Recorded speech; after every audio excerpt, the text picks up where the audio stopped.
To a Cisco meeting. You are entering the meeting now.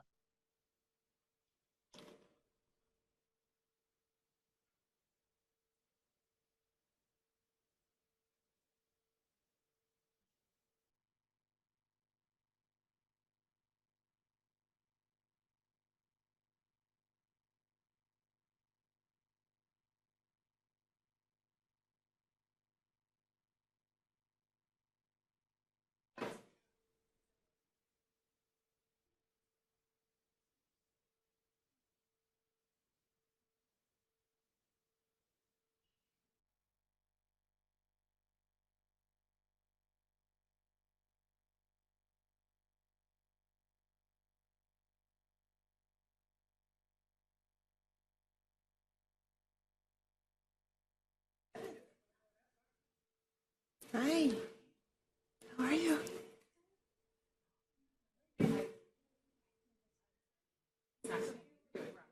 Okay, all right.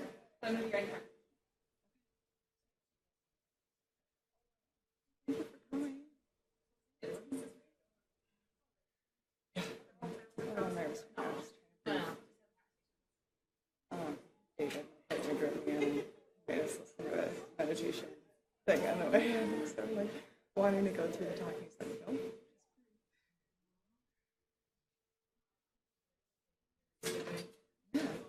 Okay. Yeah, and I was just like going through it a bit on my own, so yeah. Okay.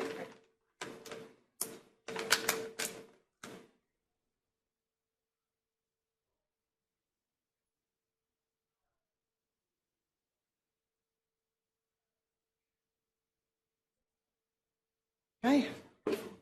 Oh, great. That's a microphone. Oh, wonderful. Thanks.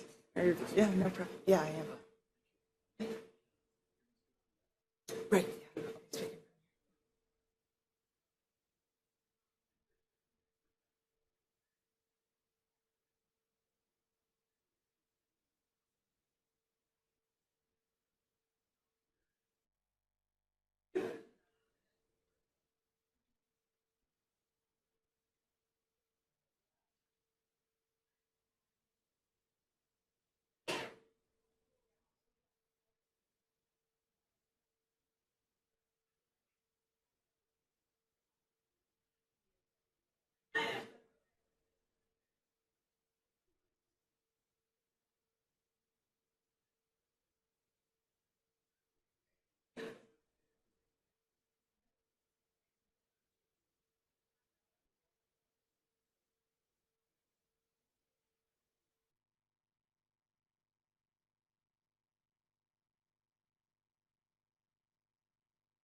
I'll be speaking.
logged in? I am. Yep, I got it. Started. Yeah. Sorry, I just meant to put it up. There we go. Yeah, I was messing around with it. And are you going to stand behind the podium? Yeah, I am. Okay. Test. Yep. Yep. Oh, no. I'll pull it up.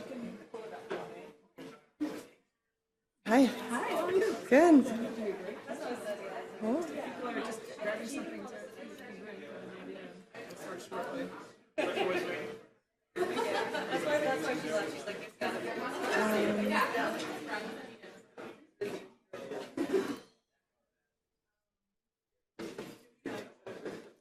Then, so if I have this up, and go here, yeah, so that'll work. So what? Is that the whole thing? Actually, it is, but it's not very readable because it's all in one block. So That's good. do you want me to? I can put it in a. Okay. I could put in a thing I'm and. not going to read it all word for word. I'm going to touch figured. the highlights. Yeah. Okay. Yeah. Doing Q&A afterwards? Yeah. Are we recording this? That was the intent. Okay. I will check to see what Daniel. Okay. All right. I did see him show up. Probably. Yeah. How have you been? Good. Good. I'm an OB-GYN right now. Do you like it? Yeah. It's fun. It's good. Yeah. Do you had a chance to deliver some babies? Not yet. I'm on clinic for 2 weeks, and then next week I'll be on surgery, and then it's a week at LND. So it's just been clinic so far. But yeah, it's fun. Seeing lots of people, obstetric cases, and just general gyne. Yeah. No, it's OB, you get to start thinking about how all these antecedents start. Right? I know. Yeah, because you see all these patients who are Mothers that in different don't have their stuff states. together. Yeah, different states physiologically, mentally, psychosocially. Yeah. Diabetic, this, yeah.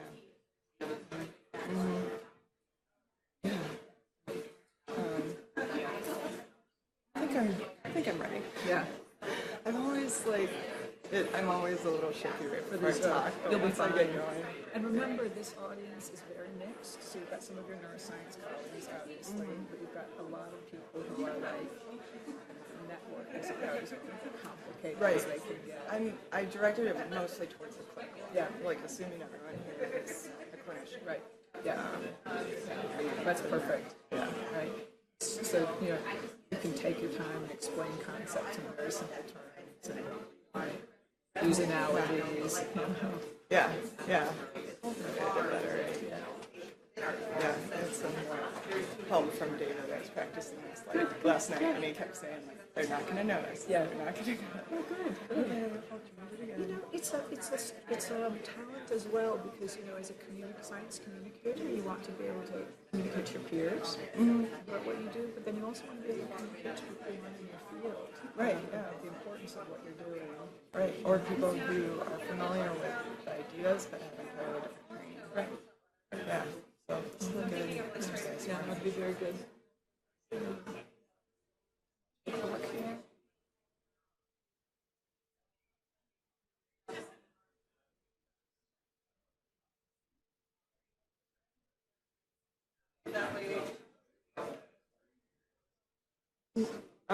You don't even have to touch on everything in here.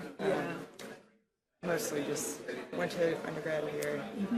Did you PM?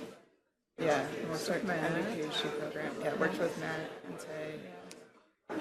And then See, I wrote this all out NRSA. yesterday. And the NRSA is good to mention.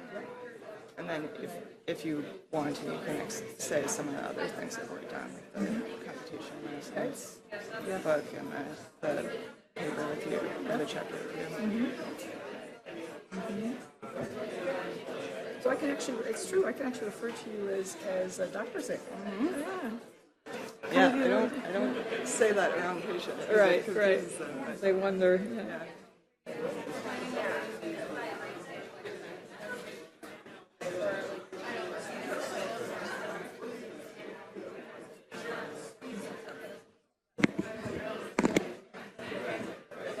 Good afternoon.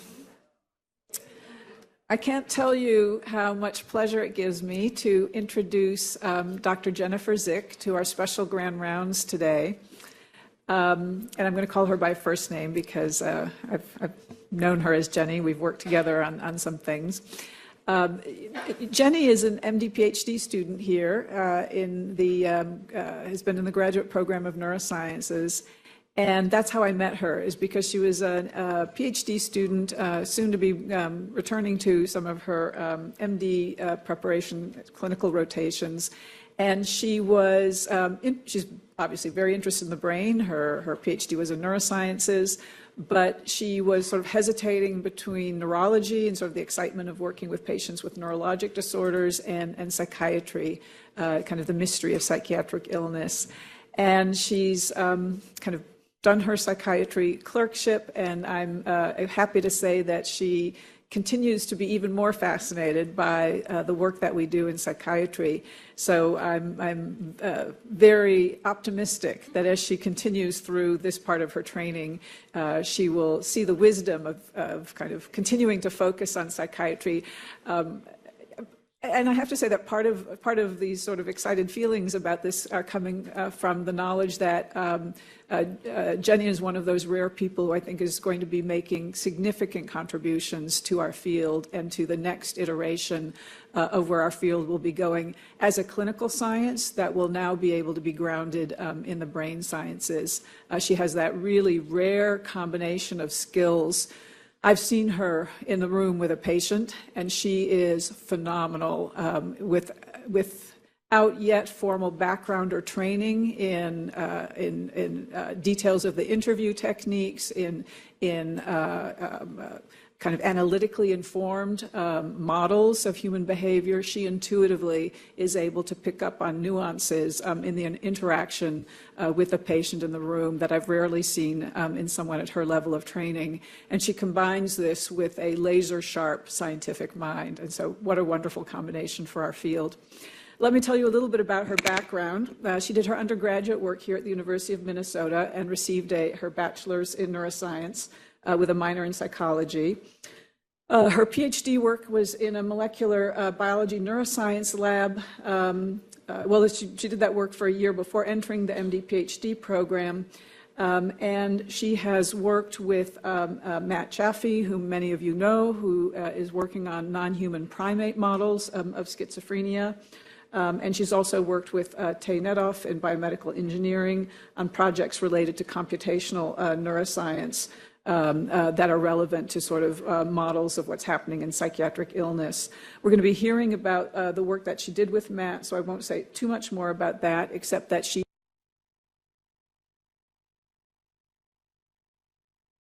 on what is some of the brain circuitry dysfunction that might be relevant to our understanding of the brain science behind psychosis. She is particularly interested in sort of the network properties. How do brain networks function and malfunction? She received an RSA grant from the NIMH for her project in 2015. She published a high-impact paper in Neuron in 2018 in the primate work. And she's going on now to prepare a manuscript on the mouse experiments. She's also contributed to a book chapter in computational neuroscience, working with David Reddish and our current director of the NIMH, Josh Gordon, as well as separate articles with other faculty here. And in fact, she and I worked together, along with David, on a chapter on circuit psychiatry for a book that will be coming out on translational neuroscience and how it's relevant to actual clinical practice in psychiatry. As I mentioned, she completed her psychiatry clerkship in December of this year, and I think she really enjoyed it. I don't want to put words in her mouth, but I think she is at that point where she's considering psychiatry residency programs. And I think any kind of academic health center that is lucky enough to get her as a resident will be very fortunate indeed, because as I say, I think we're going to be hearing now this morning from one of the future leaders in the field. So thank you, Jenny, and we'll look forward to your talk. Okay. Wow. Thank you, Sophia, for that introduction. And yes, I am leaning far towards psychiatry. Dr. Wixter's here watching me, so I have to say that. But it's true. So my talk is about prefrontal disconnection in schizophrenia, and I'll be focusing on the projects that I did related to animal models. And so here's a general outline of my talk. First, I'm going to cover some background and rationale for the work that I did, and looking at connectivity in schizophrenia, and then open questions that we still don't have answered at this point. And then I'll go into some of the highlights from the work that I did for my thesis project, talking a bit about why we use animal models at all, and then the research on the primate pharmacological model of schizophrenia and the mouse genetic model that I used, and then and some of the results that came from that. And then I'll wrap it up with some thoughts on how this all can be translated to schizophrenia in the clinical world. Okay, so I'm going to start out by talking a little bit about neuronal connectivity and why it's so important in neuroscience. So when we talk about brain activity in a clinical context, we tend to think of things in terms of overall increases and decreases in activity levels in the brain. And this is kind of an intuitive first level approximation that helps us get started on wrapping our heads around how the brain works. But it's also a little bit overly simplistic in that it doesn't account for the fact that the brain is an active network that's constantly changing, and it's not just a whole bunch of different areas that are going up and down with their activity. They're actually communicating with each other and influencing each other through all of that. So the next higher level after looking at neural activity is to look at neural activity over time. And one of the ways that you can determine, there's many ways to determine this. One of them is using imaging to look at changes in overall activity as it goes up and down. And to look at the actual connections between different areas of the brain, you want to look at the correlations between those areas. So as one area changes its activity, does the area that is connected to change its activity in response to that? And the general pattern is called, or the general technique is called functional connectivity, and it involves essentially making a correlation coefficient of these time signals as you're watching the signals go by. And after you do all that analysis, you can end up with a map of the network that shows you how strongly connected different areas are and in what kinds of patterns those are. And so this is a good example that shows functional connectivity analysis that pulled out networks that correlate with the ones that we're familiar with, like cerebellar, visual, frontoparietal, and so on. And so I think this is a good point where it's helpful to give a bit of an introduction to the concept of graph theory.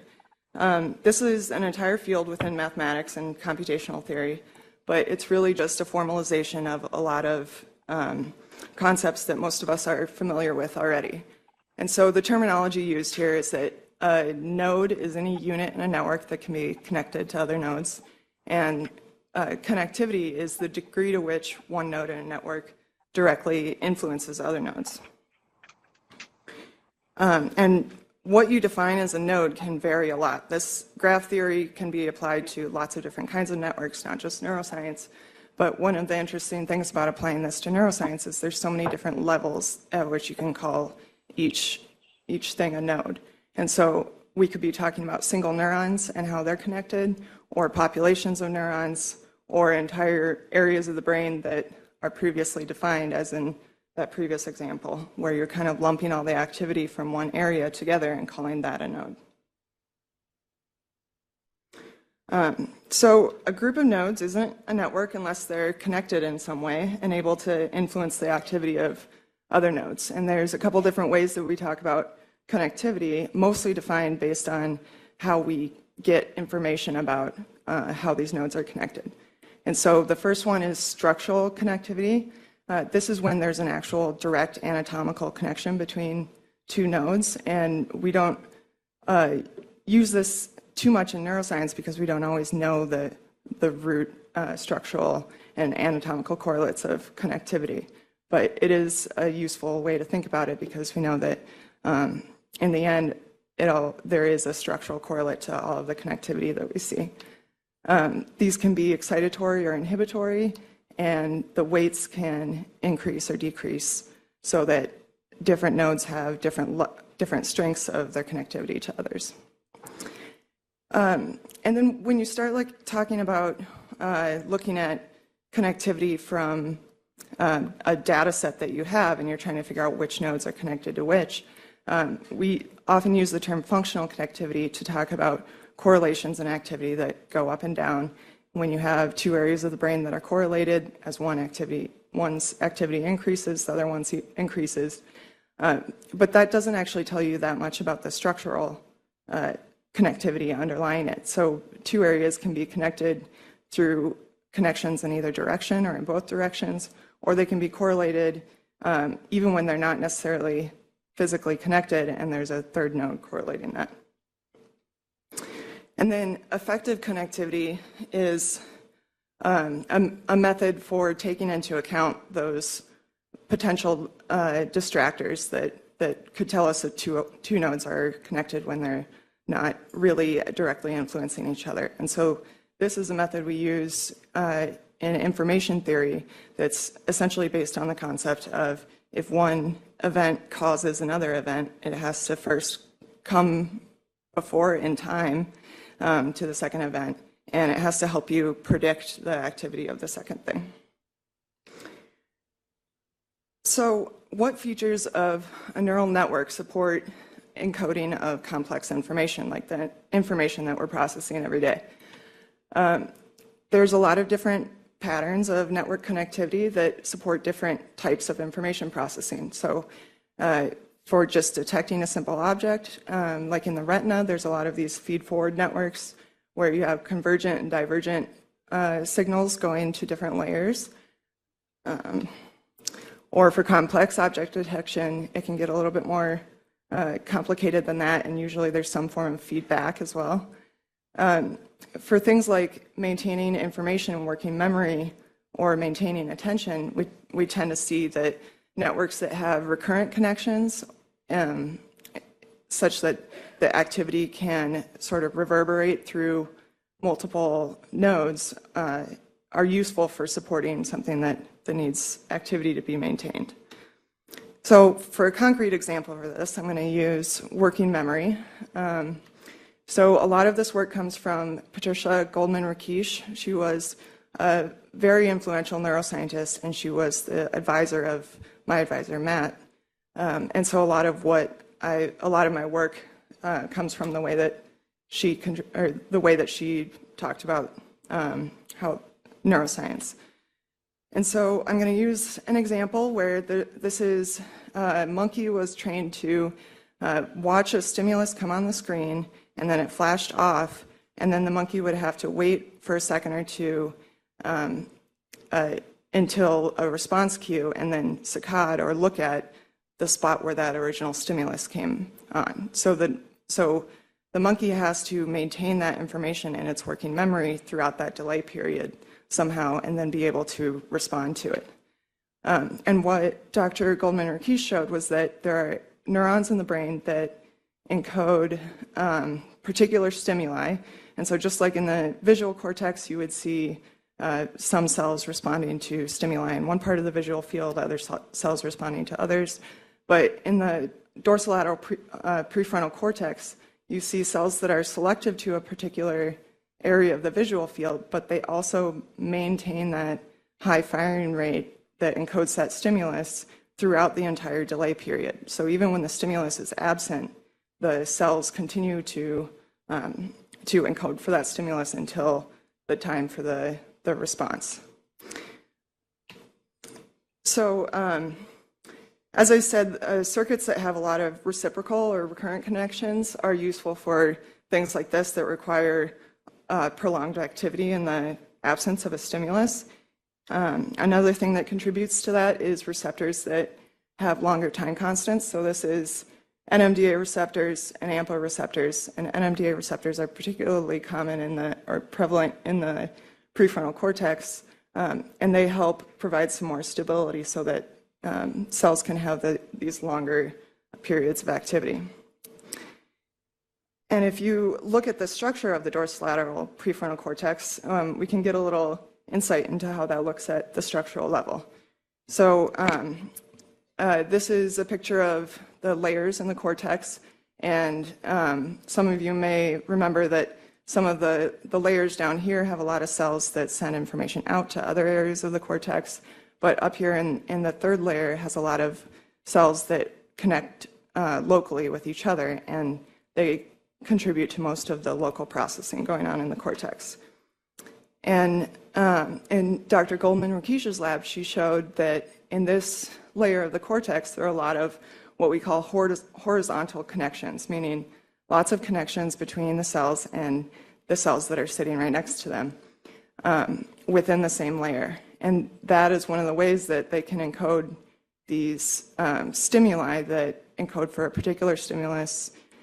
This is again from the visual field, and maintain that activity over time.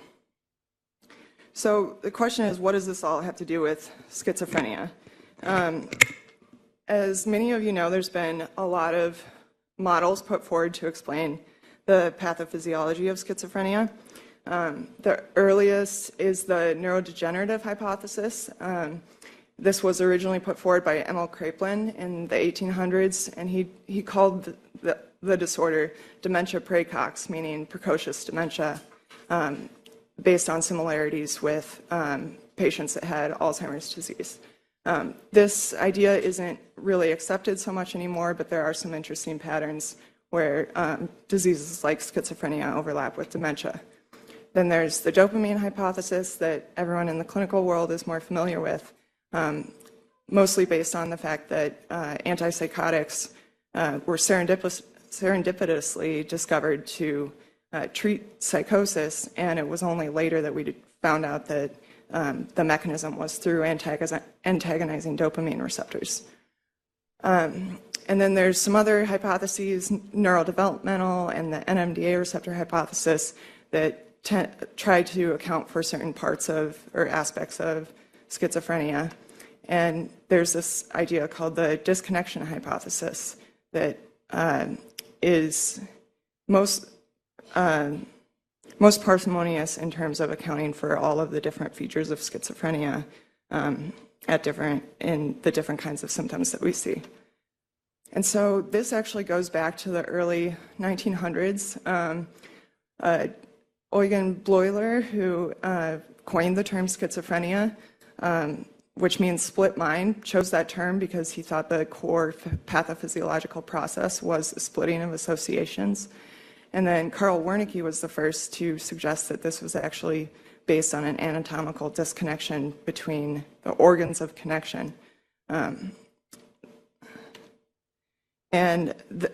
These ideas were largely put to the side throughout the 1900s until they were revisited again in the context of functional imaging studies. And so Carl Friston is one of the people who put forward this theory in more recent times to actually explain everything we know about schizophrenia. And this was based on a lot of research that he had done and seen, showing that in schizophrenia, we consistently see different areas of the brain are not as strongly correlated to each other in terms of their activity than in healthy control patients. So this issue of connectivity in schizophrenia plays out across several different scales of the brain.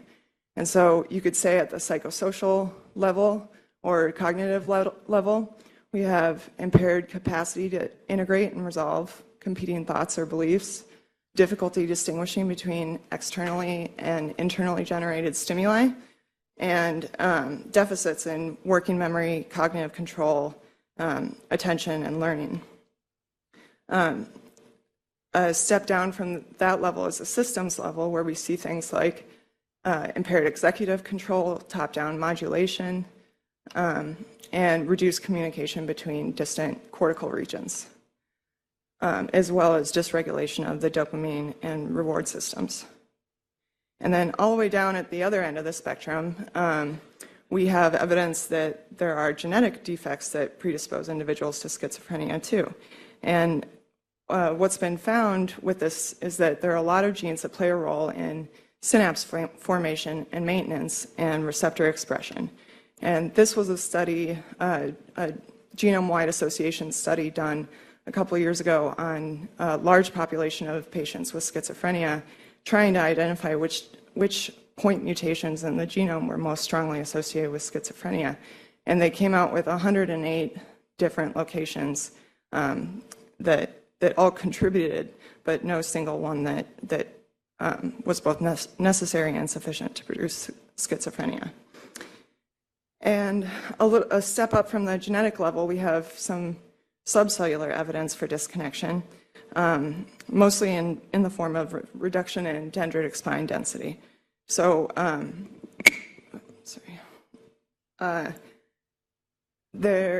these are from pathological studies that look at human tissue after death, and we see that the dendritic spines, which are the substrate through which individual neurons communicate with each other, there's fewer of them, and they're reduced in their complexity in schizophrenia.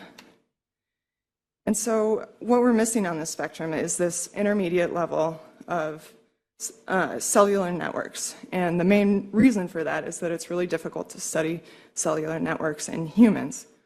And we can look at genetic predisposition and we can look at functional imaging, but it's more difficult to put electrodes into human brains for a number of reasons.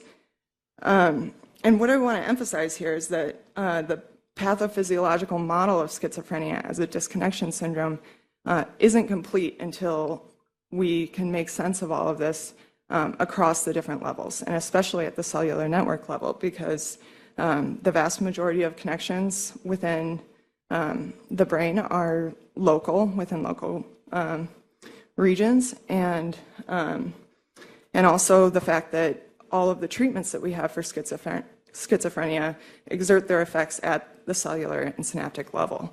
So we can't give a drug that just amps up only the dorsolateral prefrontal cortex and doesn't affect anything else. We can only give drugs that affect certain receptors or synapses or ways that neurons communicate with each other. And we do have some theoretical predictions about this. So returning to this idea of recurrent connections in the prefrontal cortex and the reduction in dendritic spines in schizophrenia, what I didn't show before was that this famous image is actually from the exact same area that we were talking about. These are the basilar dendrites and spines on the dorsolateral prefrontal cortex, layer 3 pyramidal neurons. And so from these pieces of information, you could predict that there might be a disconnection between local neurons in the prefrontal cortex, but we don't have any actual data on that process occurring actively. So this brings us to the overarching question of my research so far, which comes down to, are local cellular networks disconnected in schizophrenia, and then how does this affect function at higher levels? And as I said before, one of the reasons we don't have a lot of information on local networks is because recording a large number of neurons close together is technically difficult. So we use animal models, and the question of why we study animal models, I think, is really important, and it's something I've spent a lot of time thinking about through the course of my PhD and then in my training now as a clinician. Ideally, we would just study the disease itself in its natural form in humans. But there's this great quote from Norbert Wiener, who's one of the founders of information theory, that said, the best model of a cat is another, or preferably the same cat. And that kind of gets at the idea of if you if you're trying to study something, ideally you're looking at exactly what it is you're trying to study. But if you have to have a model of something, then it's necessarily going to be something that carries less information than the original process. So inevitably, in order to learn about the pathophysiology at a level that we can't use in humans, we need to use animal models. And models are most useful when we can argue that they represent some important aspect of the disease that we're trying to study. But what makes an animal model valid? And how do we know that when a disease model, is close enough to the human disease that we can learn something from it? It's useful to frame this question in terms of different types of validity. So face validity, a model with high face validity has a high level of overlap with the outward manifestations of the disease. And so an example of this could be substance-induced psychosis. So we see patients who have abused substances and end up displaying a lot of the same features as people with schizophrenia. And sometimes it's difficult to many times it's difficult to tell the difference between those. But the underlying etiology is different, and so that does play a role in our decisions about how to treat it. On the other side of the spectrum is construct validity. So this is when the pathophysiology is induced with known causal factors. So that it's a model that has similar etiology to the natural disease. So an example would be genetic or environmental insults. And then on the, these are not necessarily mutually exclusive. They're sort of like sensitivity and specificity, where you can have high levels of one and you could have high levels on the other side, but there tends to be a trade-off. And ideally, what you want to reach for is predictive validity, which would be a model that shows us that if you perform an intervention of some sort on the animal model, it would predict a similar response in humans. And so an example could be if you have an animal model of schizophrenia and you treat it with an antipsychotic, if that erases the deficits that you see, that model then has predictive validity. So given that there's no good single model of schizophrenia that has all of these features, my approach was to compare features of neurophysiology across two distinct animal models of schizophrenia. So the first model that I used, and this is based on data collected by a grad student who came in Matt Chafee's lab before me, she developed this pharmacological model of schizophrenia and by administering PCP to non-human primates, had them perform an executive function task and recorded from the neurons in their prefrontal cortex. And so this model has high face validity, but is weaker on construct validity.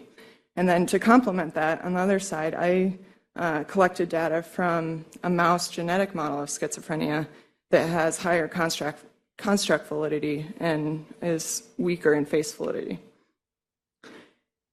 So to get at this question of whether local cellular networks in the prefrontal cortex are disconnected in schizophrenia, I looked at a couple primary outcomes of this data, mostly looking at synchrony, which you can kind of think of as coherence in a network, and then effective connectivity. So essentially the degree to which different neurons in the prefrontal cortex were correlating their activity with each other. And so Rachel did this, or published this paper about the essentially the face validity of the schizophrenia model using phencyclidine. And this drug, I'm sure some of you are familiar with in terms of working with substance use disorders, but it's a really interesting drug because it works as primarily through antagonizing NMDA receptors. And those are particularly useful in the prefrontal cortex. And this is part of the reason why, in addition to things like paranoia and depersonalization and even hallucinations that people intoxicated with PCP experience, they also show the cognitive deficits of schizophrenia. So this is has high face validity because it replicates the positive, negative, and cognitive symptoms of schizophrenia. And so they recorded from prefrontal cortex and monkey using this 16-electrode microdrive. And the advantage of using the 16-electrode grid is that you have a group of electrodes going in that can each record from different neurons that are all near each other but unique. And so you can get these ensembles of 20 to 30 neurons at a time simultaneously recorded for each recording session. So this is the recording and drug schedule that they used. It's a bit complicated. The main idea, you can kind of lump these first two colors together. There was a drug-naive control condition, which was the monkey doing the task before there was ever any drug administered. And then they would administer PCP, and then there were some occasional days of administering just saline, same as before, but this is sort of a washout control showing that lets you look at how the effects of the drug last beyond the acute intoxication. And so she had the monkeys do this AX-CPT, which is a task that involves it's working memory and cognitive control. It's really just there's a stimulus that comes on, you have to wait 2 seconds, another stimulus comes on, and the monkey has to respond with a joystick, left or right, based on the combination of the two stimuli. So it has to keep in its working memory what the first stimulus was in order to respond to the second one. And out of the 4 trial types, the BX is the most complicated or most difficult because it requires response inhibition to work against the monkey's habitual response. And so Rachel found that there was a dose-dependent increase in the error rate on these BX trials. So the more PCP that you gave, the more difficult this high cognitive load trial type was. And this is some other research done at the University of Minnesota with Angus MacDonald, who showed that this is, when you have humans complete this exact same task, humans with schizophrenia, which is in pink here, have the same difficulties on the same subtype of, or same trial type of the task, and that this was correlated with changes in activity in the prefrontal cortex. So this is the paper that I published. After looking at the behavioral effects of PCP, and then Rachel also characterized some of the single neuron coding properties, I focused primarily on the correlations between cells. I was trying to get at this question of whether local cortical circuits are structured differently in schizophrenia or in models of schizophrenia.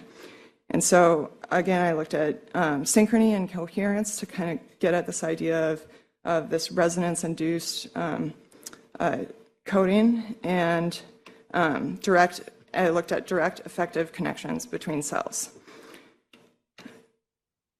And so the simplest way of looking at interactions between cells is to make a cross-correlation histogram.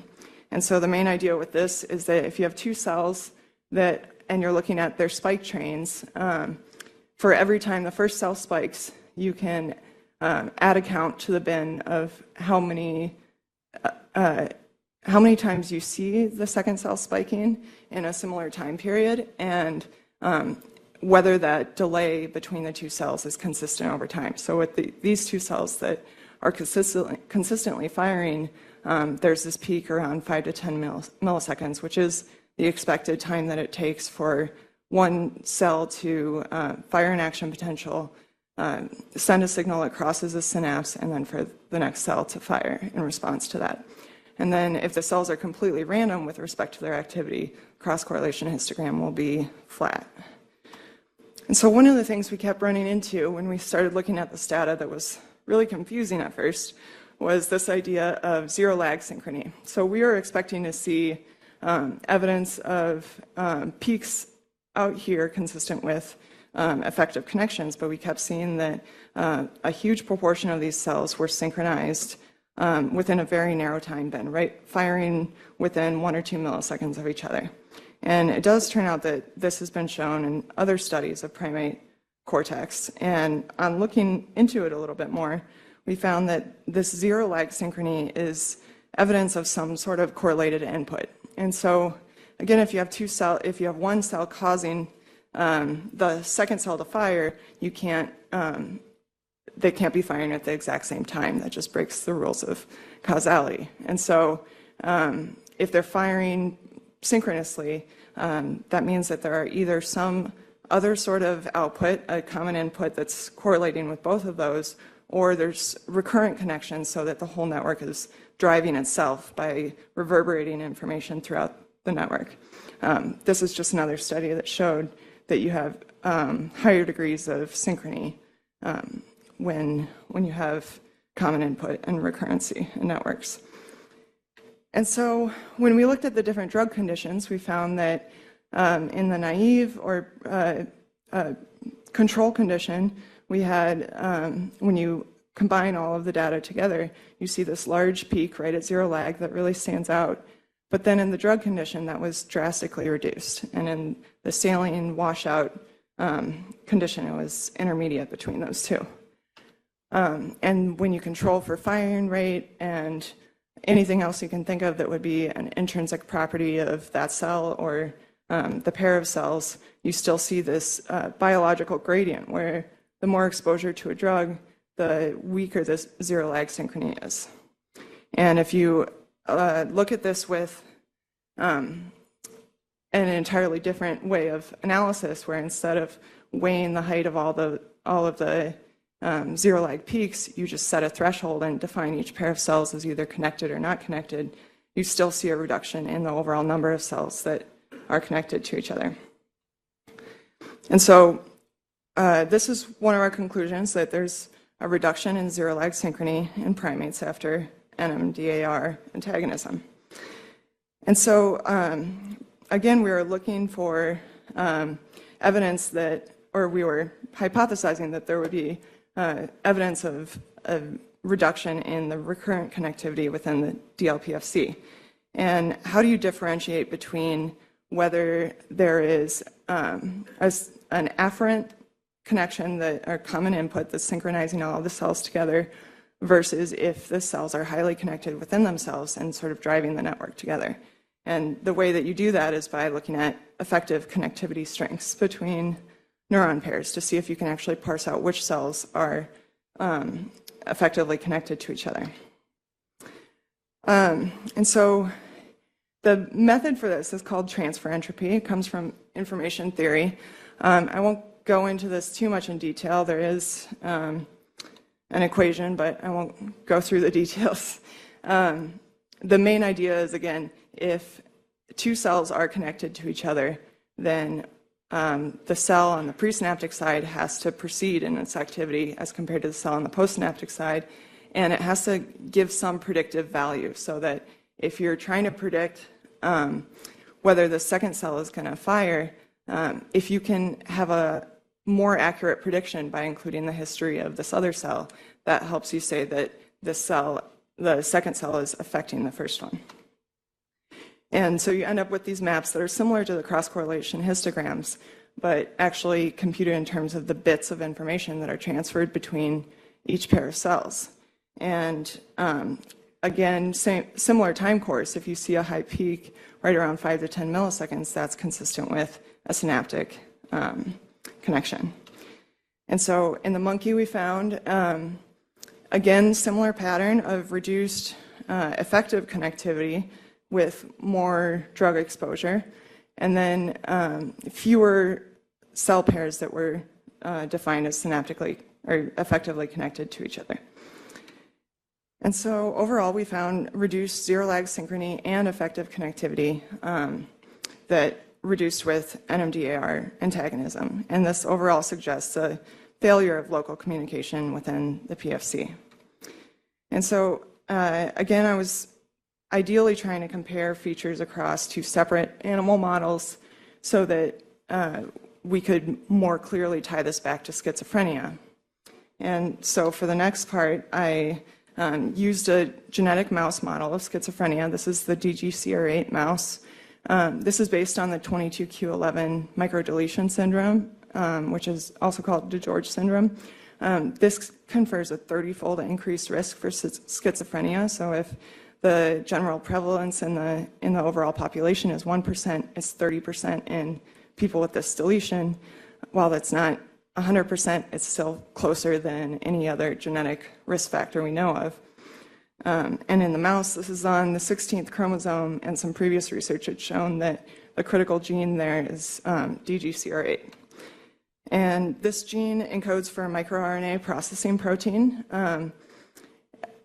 The microRNAs are used to adaptively modify post-transcriptional regulation of genes. So they're particularly important for adaptive modifications of things like proteins, receptors, any sort of change that a cell might need to make adaptively as it's communicating throughout an individual's lifetime.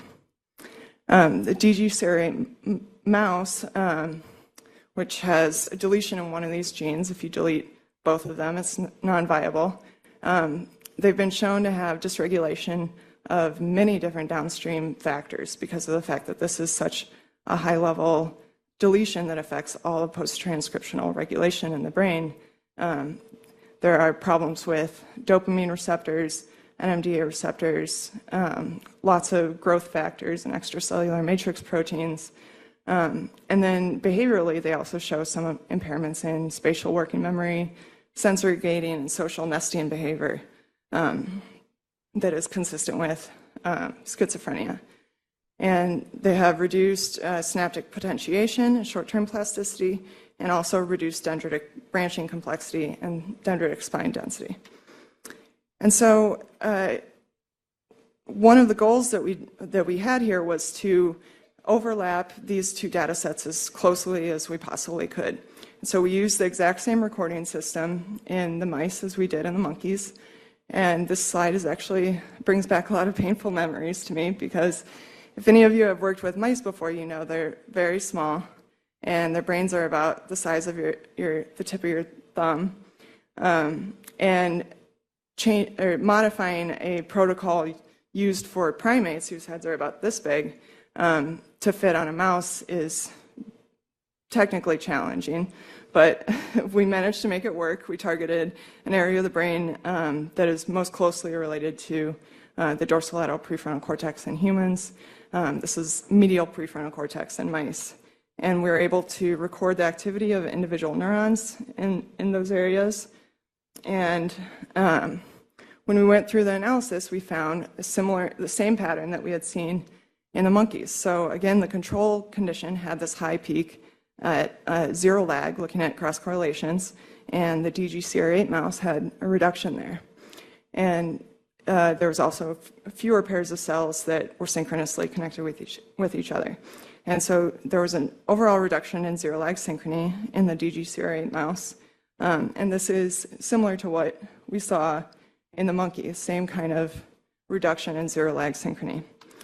And then when we looked at effective connectivity in the mouse, using transfer entropy, again, we see a reduction in the overall amount of information transfer between different pairs of cells, and a reduction in the number of cells that were effectively connected to each other. Again, lining up with the findings that we had in the monkey research. And so to summarize the experimental findings to this point, we found a reduction in pairwise zero lag synchrony and effective connectivity between neurons in the prefrontal cortex. And we found a convergence of these findings across two very different models of schizophrenia, a primate pharmacological model with high face validity and a genetic mouse model with high construct validity. And so this overall implies that there is a failure of local network communication within the PFC. So bringing this back to the bigger picture of schizophrenia, we talked before about connectivity in schizophrenia. across physical scales. And there's this high-level psychosocial, cognitive, system scales. There's the lower genetic and subcellular levels, and then there's this intermediate level of cellular networks. And the research that I did helped contribute to filling this gap a little bit so that we can have a better understanding of what's going on to link these subcellular processes to the higher level processes. Because for every defect in genetic and subcellular properties of the nervous system, they are not going to have any effect unless that somehow affects the cellular networks above them. And similarly, if there's these higher level correlates of behavior that are disrupted, we would expect to see some intermediate level that is sort of the substrate for that dysfunction. And so how do these findings relate to schizophrenia? This is the overall model that we put together for my paper that tries to put this in a theoretical context. And so if you have predisposing factors for schizophrenia, and they can come from a number of different categories, genes like mutations that influence synaptic proteins, developmental insults or impaired synaptic pruning in adolescence, or environmental stressors, these can all lead to this positive feedback loop where if you have disconnection between neurons in the cortex, that facilitates more asynchrony, and then the lack of synchrony through spike timing dependent plasticity, we know that if cells aren't firing together synchronously, they're likely to disassociate from each other and worsen the synaptic disconnection. And so as this process continues throughout an individual's life, it produces things like the gray matter loss that we see. Gray matter is mostly made up of cell bodies and neuropil, which is all of the local synaptic connections that aren't myelinated. And then the cognitive deficits and the clinical symptoms. And so in this way, schizophrenia is not really a neurodegenerative disease because there's no cell death in it, but it is a progressive disease that changes throughout individuals' lifetimes and worsens with continuation of this positive feedback loop. And so the question is, how do we use this knowledge to advance treatment of schizophrenia? The short answer is that we need to take advantage of what we know about Hebbian plasticity. So we know that the more often you use particular circuits, the more activity that passes through circuits, the stronger those connections become because they get reinforced. And if you're not using a circuit, then it tends to disconnect from itself. So if we can find ways to enhance information transfer through networks that we know are dysfunctional in schizophrenia, then it's possible to arrest or prevent the development of the disease. And another way that we can address this is through cognitive training. Sophia knows a lot about this. This is one of the papers that she worked on, showing that as you train individuals with schizophrenia, I think this was in particular an auditory discrimination task, the more training they receive, the better they perform on the task, and the better there's also other research showing they do better in overall life skills as well. But the problem with cognitive training, or one of them, I guess, is that it does require a lot of time investment by the patient and the researchers, and is very hard work. And so ideally, we would have a way to enhance that and help that process along so it moves a little faster. And this is where non-invasive neuromodulation can come in, because things like RTMS, transcranial magnetic stimulation, enhance plasticity between the neurons that are in the field under where you stimulate with the TMS machine. And that causes reinforcement of connections between cells and enhances that overall connectivity in the network.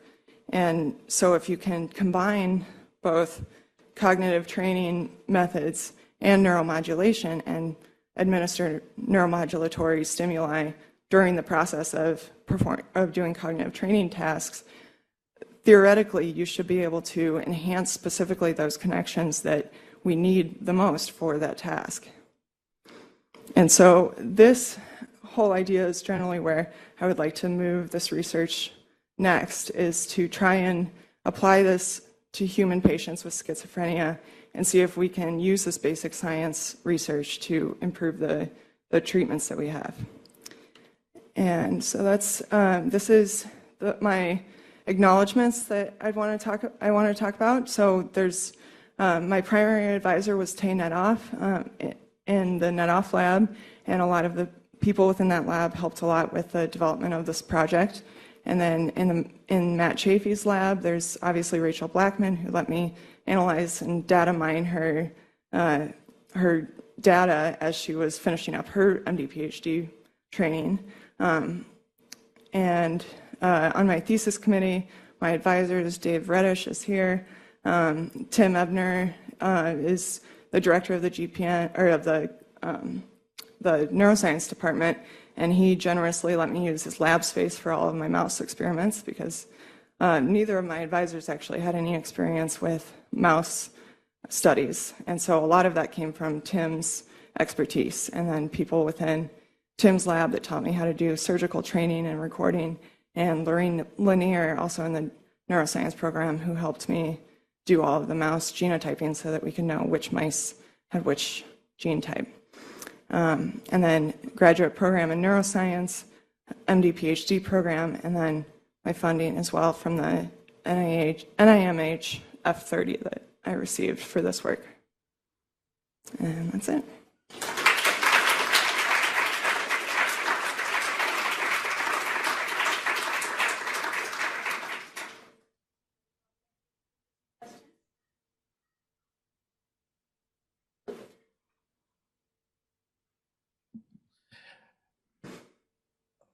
Congratulations, beautiful work.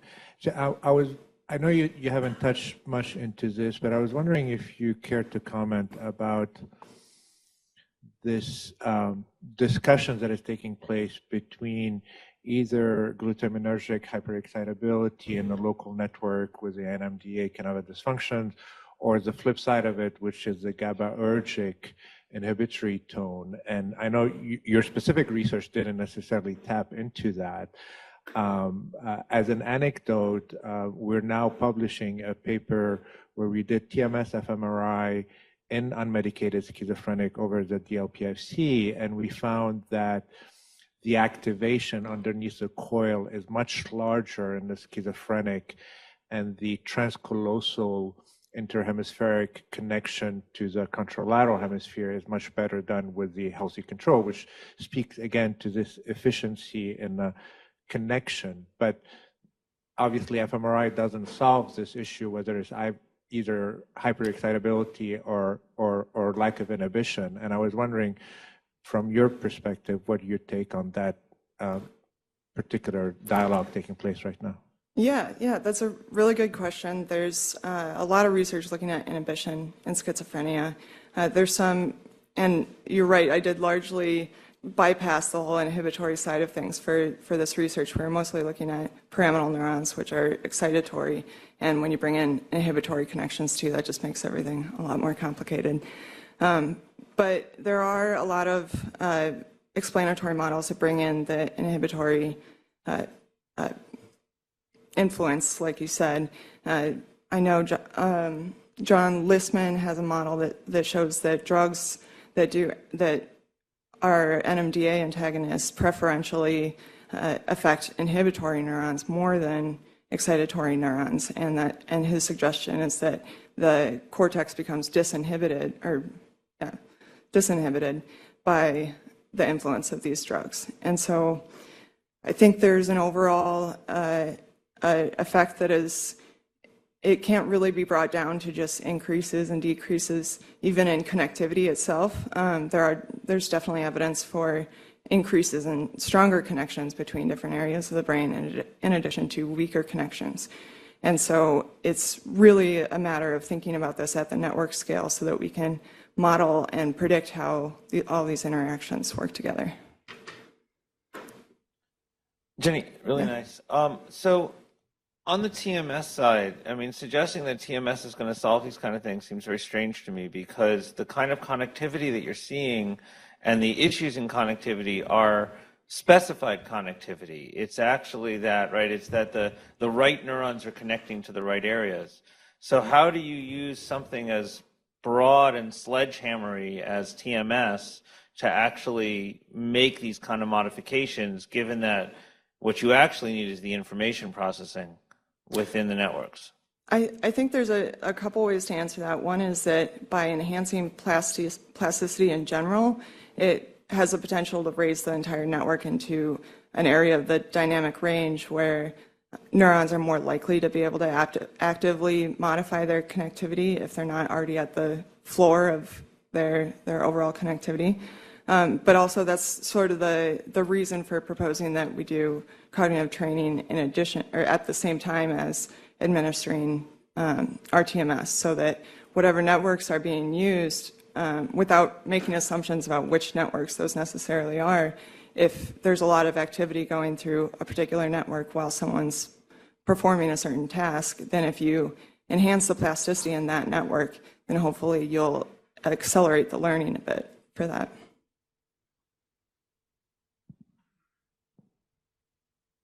So thank you for a great talk. I was wondering, following up on the idea of Hebbian plasticity, and the fact that you had to train animals for a long time, did you see any evidence of a time-dependent effect on synchronous activity of the neurons? Because one could argue that once you start training the animal, this by itself is a type of cognitive training, right? Right. So if you could argue that just by the fact that they're training, this could modulate their synchronous activity over time, and this could also, presumably, once you introduce the PCP, the effect would be greater in the beginning, but then it would balance out with the training afterwards. Yeah, that's a really good point. I guess I didn't mention this with the experimental design, but in these experiments, the monkeys were trained for months and months before the recording started, and so generally they hit a plateau of having 95 to 99% accuracy on the task before they're even surgically implanted with the chamber that lets us record from the neurons. So they should be past that learning phase and in their plateau by the time that we're looking at them. But we did also, I tried many times to look for an overall trend that persisted or that changed over the course of the time course of all of these different days of recording that we had. And there really wasn't anything consistent that came out of that. Very nice talk. Yeah. Just two questions. So with the mouse model, you didn't use a task, right? Right, yeah. Yeah, so I guess that raises the question of, how task-dependent are these anomalies, and are you just stumbling upon some global anomaly that isn't really task-dependent in some way, and then what does that mean? And then the other question has to do with just trying to understand the difference between the zero-leg finding and the functional or the effective connectivity finding, because the effective connectivity finding is dependent on there being a time lag, right? Right, yeah. Because from that you can... So there are entirely different findings, different kind of analysis, and dependent on a time lag, like you said. The association between the prediction that we would expect to see reduced zero-lag synchrony as a result of disconnection from effective connections between cells, that link is mostly theoretical based on computational models that show that the more connectivity you have, the more synchrony you have, and the reverse is true too. So the diminished effective connectivity leads to less than zero-lag activity. Yeah, you can say that. There's also an argument that it's the other way around, because I know Matt, my advisor, likes to discuss it in this way, where there's first a problem with the timing of cells so that they become asynchronous, and then through spike timing dependent plasticity, that causes them to become disconnected from each other. I think identifying which of those comes first isn't necessarily as informative as focusing on the fact that you can get into the cycle where both of those affect each other. And it's sort of reciprocal. The idea is because what you're working with is a reverberating network. Right, yeah. She asked if that was because what we're working with is a reverberating network. And so, yeah, as you have a reverberating network where they're all synchronizing together and the network is kind of driving itself with this synchronous activity, causing all of the neurons in the network to synchronize with each other, it's harder at that point to identify a specific cause of what's causing that. To answer your question about the mice, yeah, we didn't do a task for that. Part of the reason for that is that training mice is a lot more difficult than training monkeys. Dave's laughing, but you work with rats, and they are easier and larger than mice. We had to use mice because those are the only animals where we can make genetic modifications. It is possible to create a task that the mice could do that would mimic the sort of AXCPT task, and that would essentially be another whole PhD for me to work on that, so I didn't end up going down that road. But you're right that is one of the limitations of comparing across these two models, because one of them was during the active performance of the task. Most of the data came from that delay period where the monkey is holding something in working memory, and in the mouse, they were awake, they weren't anesthetized, but they were really just hanging out there and not actively doing anything in particular. And so that does raise the question of how much of this is task dependent, how much of it is global. And I think to some degree it's both. I think I would expect the differences to play out more strongly during the execution of a task. And that was actually one of the things we were worried about as we were doing these mouse experiments. So we thought it was possible that none of this would overlap at all because the mice are in a completely different mental state. It was just, I guess, lucky for this whole theory that they did line up. And I think that does speak a bit to the generalizability of the findings. I think this is actually almost the same question as Scott's, or maybe a follow-up. Why does the transfer entropy rule out the idea that there's just common input in the prefrontal cortex isn't processing it right? I think there was something in there about why that works. Yeah. So if you can imagine there's an outside network, it would generally be the thalamus. So imagine the thalamus is synapsing, or thalamic cells are synapsing onto neurons in the prefrontal cortex. If the thalamus is causing all of these cells to synchronize with each other, then there wouldn't necessarily be any information transfer directly between the cells. And so knowing about the activity of one cell doesn't help you necessarily predict the other cell unless there is some information transfer between the two. Dave has a problem with that.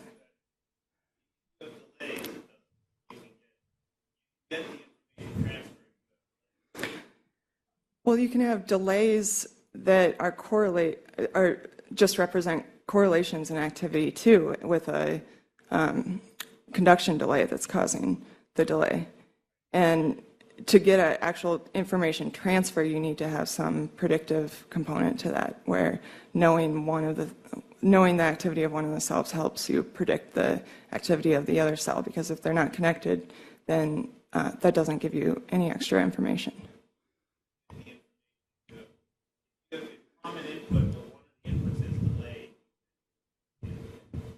We can argue about this.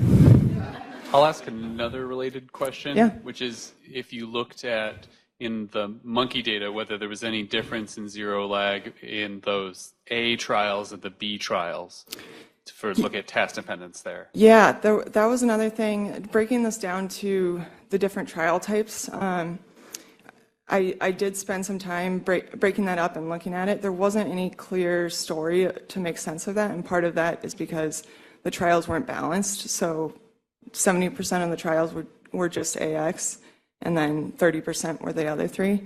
And so once you parsed that out, you ended up with a lot less data, and it was hard to see an overall signal in that. But ideally, yeah, I would predict that you would see some failure in information transmission, specifically in those BX trials that the monkeys made errors on, that they didn't get correctly, because that would reflect some failure in the network processing itself.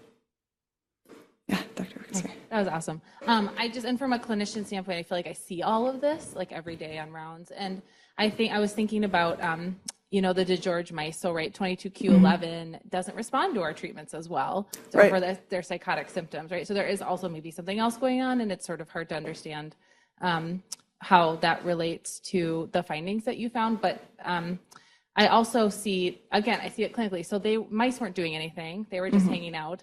And I feel like I see that in the patients every day who are suffering from schizophrenia, and they're struggling even to figure out how to ever get to the shower. That is just a huge accomplishment. Basic tasks. Yeah, very basic tasks are an incredible challenge. And so seeing that transmission deficit, I just feel like I see that in real time. And so I also try to think about clinically, strength-based rounds, how do we focus on the strengths of this patient? So this really gives me clinical hope, because I feel like we can focus on the strength, right?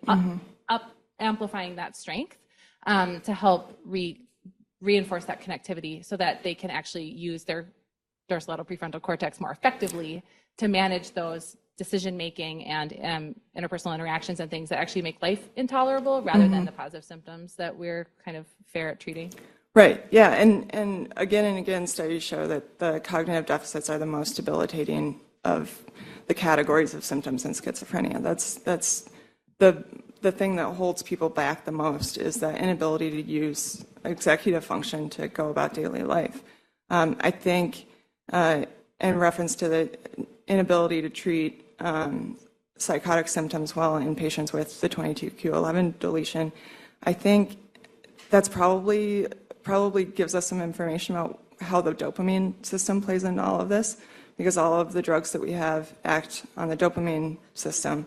And I guess I would argue that there's a broader connectivity deficit throughout the whole cortex, and dopamine certainly plays a role in that and gets wrapped up into that disconnection, but it's not the whole story in itself. And I think that explains why the drugs that we use are helpful for treating positive symptoms, but they're not very helpful for the cognitive symptoms. Yeah.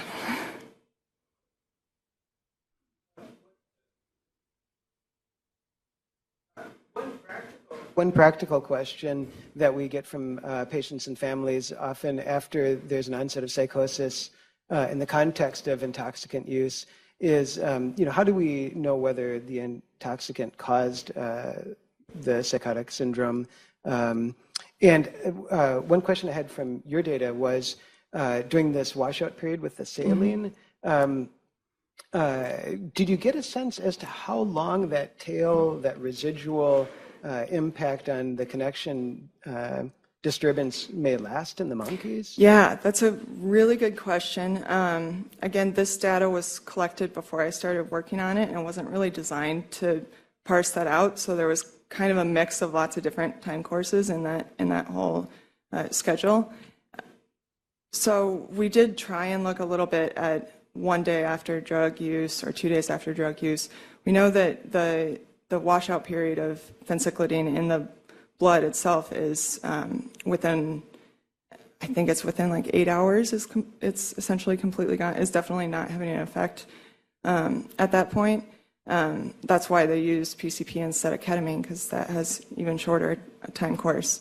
And there has been some other research. I know that there's been some people that have looked at NMDA antagonists in rats and shown that there's changes in plasticity at different time scales. I think it's more like it's still within the time course of experimental studies, so within weeks, a few weeks after drug administration versus weeks and weeks after that. Not as much in terms of the type of scale that we would want to see with patients that may have a history of drug use, and now it's years later, and you're trying to understand and explain why they might still be having deficits and try and predict how long they would be expected to have issues like this. Yeah. Thank you very much. Yeah. Thanks, everyone.